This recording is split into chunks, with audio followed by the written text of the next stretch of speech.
네, 기도합니다. 하나님 감사합니다. 벌써 금요일입니다. 오늘도 우리 성도들과 함께 하시고 또한 우리 교회 위에 은혜를 복을 내리시옵소서. 예수님 이름으로 기도합나이다. 아멘. 네, 성도 여러분, 오늘 말씀은 사사기 20장 17절로 28절 제가 읽습니다. 베냐민 자손 외에 이스라엘 사람으로서 칼 빼는 자의 수는 40만 명이니 다 전사라. 이스라엘 자손이 일어나 베델에 올라가서 하나님께 여쭈어 이르되 우리 중에 누가 먼저 올라가서 베냐민 자손과 싸우리이까 하니 여호와께서 말씀하시되 유다가 먼저 갈지니라 하시니라. 이스라엘 자손이 아침에 일어나 기브아를 대하여 진을 치니라. 이스라엘 사람이 나가 베냐민과 싸우려고 전열을 갖추고 기브아에서 그들과 싸우고자 하매 베냐민 자손이 기브아에서 나와서 당일에 이스라엘 사람 2만 2천 명을 땅에 엎드렸으니 이스라엘 사람들이 스스로 용기를 내어 첫날 전열을 갖추었던 곳에서 다시 전열을 갖추니라. 이스라엘 자손이 올라가 여호와 앞에서 저물도록 울며 여호와께 여쭈어 이르되 내가 다시 나가서 내 형제 베냐민 자손과 싸우리까 하니 여호와께서 말씀하시되 올라가서 치라 하시니라. 이튿날에 이스라엘 자손이 베냐민 자손을 치러 나가며 베냐민이도 그 이튿날에 기브아에서 그들을 치러 나와서 다시 이스라엘 자손 18,000명을 땅에 엎드렸으니 다 칼을 빼는 자였더라. 이에 온 이스라엘 자손은 모든 백성이 올라가 베델에 이르러 울며 거기서 여호와 앞에서 그 날이 저물도록 금식하고 번제와 화목제를 여호와 앞에 드리고 이스라엘 자손이 여호와께 물으니라. 그때에는 하나님의 언약궤가 거기 있고 아론의 자손인 엘르아살의 아들 비느하스가 그 앞에 모시고 섰더라.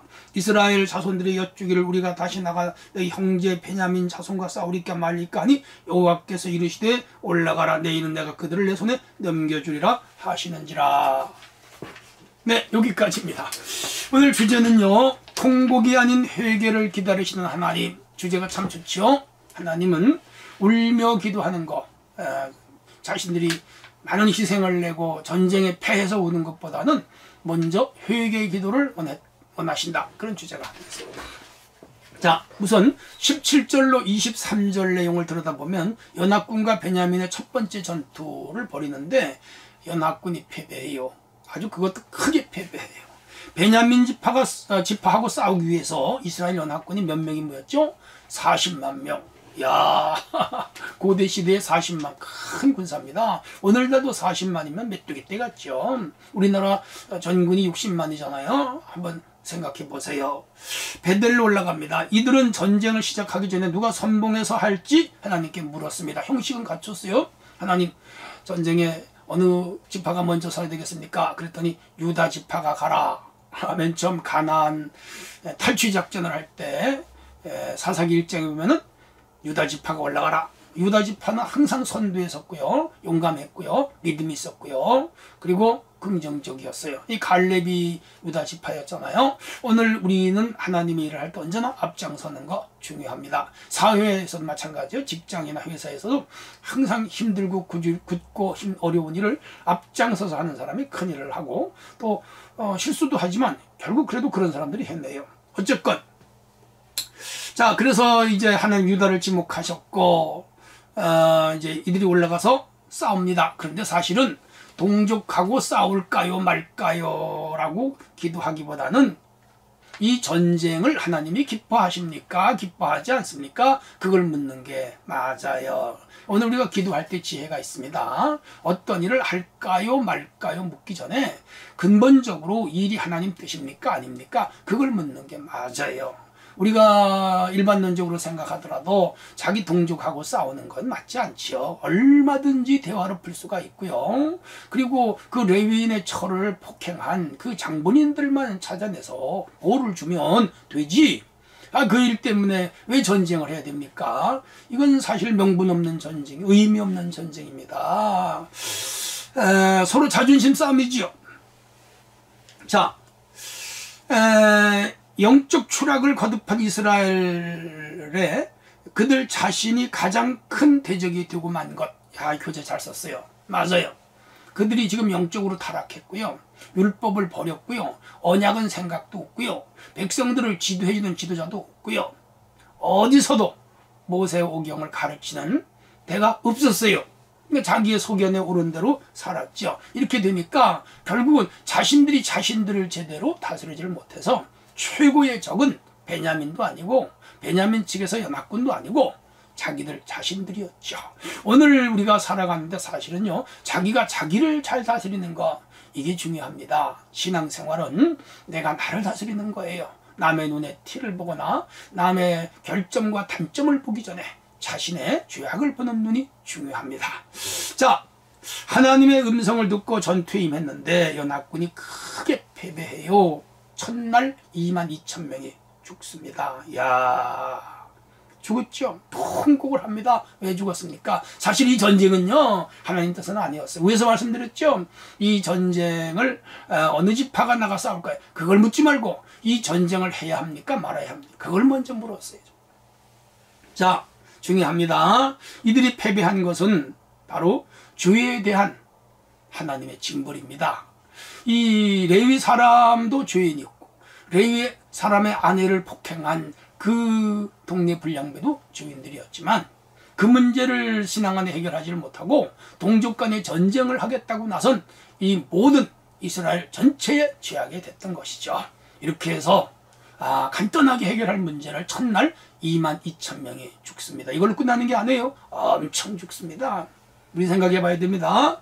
자, 24절, 28절 연합군과 베냐민의 두 번째 전투가 벌어졌는데 첫날 지고 나서 이들이 참여를 했으면 좋았을 텐데 또 싸우겠다고 결기를 도모해요. 그리고 다음날 다시 베냐민 지파하고 싸웠는데 베냐민 지파에 의해서 18,000명이 죽고요. 베냐민 지파 한 명도 안 죽었어요. 야, 베냐민 지파 되게 세죠? 첫날 연합군 22,000명, 둘째 날 18,000명, 얼마예요? 4만 명을 죽였잖아요. 그건요, 사실은요, 하나님이 베냐민을 이기게 한 것이죠. 왜? 베냐민 지파를 치려고 했던 연합군에 대한 하나님의 회개를 지금 하나님의 회개를 촉구하고 있는 것이죠. 자, 이렇게 되자 이제 그들은 금식을 합니다. 이제서 기도하는 거예요. 하나님, 우리가 잘못했습니다. 막 울어요. 그리고 베델에 그 당시에 법궤가 있었고, 그리고 엘르아살의 그 후손인 비느하스가 비느하스죠. 여기 보면 그가 거기 그 법궤를 모시고 있었어요. 그래서 법궤 앞에 가서 오늘로만 성전을 찾아가서 금식을 하면서 하루 종일 하나님 앞에 기도했습니다. 또 싸울지 말지 아직도 기도가 교정은 안 된 거예요. 28절에 물었어요. 그랬더니 하나님께서 이제 싸워라.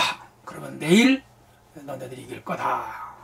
그렇게 해서 이 전쟁을 하게 됩니다. 결정권은 사실 하나님께 있는 것이죠. 여기 싸우리까 말리까 이게 굉장히 중요한데 하나님은 이 사건을 통해서 그들의 이제 교만을 제거해 가시는 것을 우리가 볼 수가 있습니다. 사실 이 전쟁은 자존심의 싸움이었어요. 양쪽이 교만한 거죠. 우리는 연합군이니까 군사가 40만이다.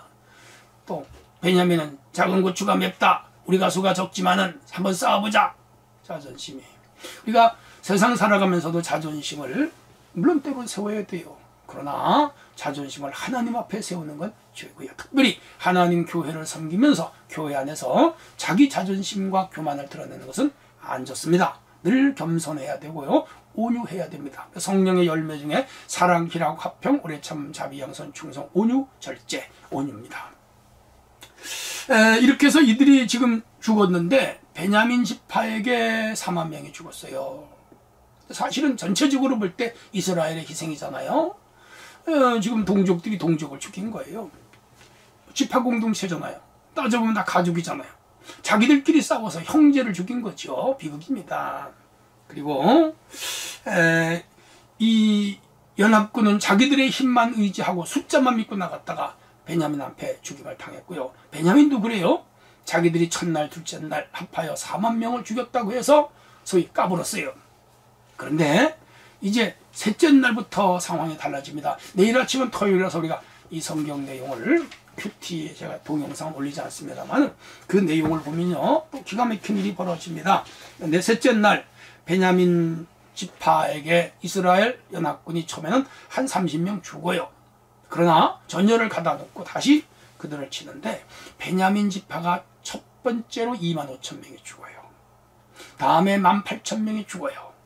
그리고 또 5,000명이 죽어요. 그리고 또 2,000명이 죽어요. 그렇게 해서 이 베냐민 지파는 총 5만 명이 죽어요.